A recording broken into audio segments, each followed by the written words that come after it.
force de voir toute une production de publications très intéressantes, mais qui semblait avant tout s'axer sur une représentation de la fée type fée clochette, une créature douce, parfois un petit peu coquine, mais pas très dérangeante. On s'est demandé comment on était passé au fil des siècles d'une figure de la féminité finalement très puissante à une représentation de la fée beaucoup plus doucereuse.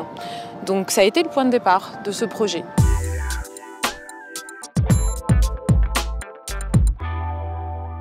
Elle remonte à l'Antiquité avec au départ les déesses de la destinée dans la mythologie grecque et la mythologie romaine, donc les moires et les parques. Et puis dans le chaudron des fées, il y a aussi deux figures féminines qui ne sont pas encore nommées fées à ce moment-là, mais qui vont être absolument capitales pour la construction de ce personnage, c'est Lilith et Circé. Lilith, en fait, c'est le pendant, on va dire l'ancêtre de la fée fatale, voire même vampirique. Elle a cette liberté, ce libre arbitre, cette force de contestation qui sera très importante, qui sera une dimension très importante chez les fées à partir du 16-17e.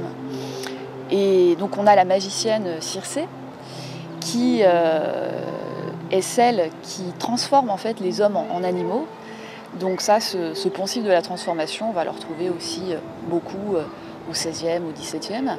Et elle inaugure beaucoup de motifs qu'on retrouvera, donc par exemple le motif de la baguette magique, mais aussi le topoi de l'île, souvent une île paradisiaque, où en fait elle emmène ses amants et les enchante. La particularité des fées au Moyen-Âge, il y a deux aspects très importants qui vont naître à ce moment-là, qui vont vraiment se fixer à l'écrit dans les textes littéraires. C'est à la fois d'un côté la figure de la fée marraine, donc on associe et on explique dans notre travail que c'est pas si simple, mais qu'on associe avant tout à l'idée d'une bonne fée qui va prodiguer des dons. Et de l'autre, la figure de la fée amante, telle Morgane et Mélusine. Et là, on découvre un autre aspect de la féminité. D'un côté, une figure maternelle, de l'autre, une figure sexuée, une figure donc d'amante. Au Moyen-Âge, en fait, les fées détournent carrément le chevalier du chemin qui était tracé pour lui, puisqu'elles l'emmènent dans leur territoire. Il y a même des ébats, il y a des descriptions d'ébats très beaux d'ailleurs, et assez osés pour l'époque. Et la fée apparaît vraiment comme une figure, pas d'opposition, mais une figure évidemment qui entre en contraste avec le christianisme. Donc oui, on n'est pas du tout dans le motif de la fée clochette et de la fée innocente. La fée est au contraire extrêmement sexuée et emprisonne le chevalier et en fait provoque un désordre dans les fondements du Moyen-Âge, un désordre social. Au XVIe siècle, on va avoir une accentuation de cet aspect transgressif de la fée.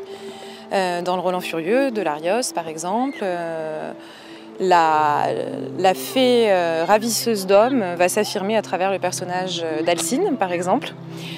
Et on a vraiment une accentuation de cet aspect transgressif. La fée est toujours en relation avec le contexte historique, parfois justement parce qu'elle est une force de contestation. Quand on traverse des époques très conservatrices, très puritaines, la fée va revenir dans les écrits pour proposer un autre type d'univers, pour proposer d'autres alternatives de vie.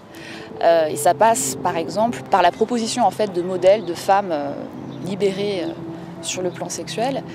Et on verra aussi au XVIIe et au XVIIIe des fées qui font la révolution, en fait, qui ont un pouvoir politique qui égale les monarques et qui est même parfois supérieur à celui des monarques. Au XXe siècle, elle va investir des nouveaux champs, aussi bien les sciences humaines que d'autres domaines d'expression artistique. Pour ce qui est des sciences humaines, par exemple, les psychanalystes, dès la naissance de la psychanalyse avec Jung et Freud, vont s'intéresser au personnage de la fée. Donc il va y avoir des regards très multiples portés sur la fée, mais en particulier, ce qui va ressortir, c'est évidemment que la fée est en lien avec l'image de la mère, qu'elle est en lien avec un retour du refoulé. Enfin, il va y avoir pas mal d'écrits là-dessus dans de multiples champs. Le cinéma aussi, bien évidemment, va investir cette figure féerique. Oui, effectivement, on la retrouve au cinéma, bon, par l'intermédiaire des adaptations évidemment. On en retrouvera par exemple chez Fellini dans 8 et demi, avec le personnage de Claudia Cardinal.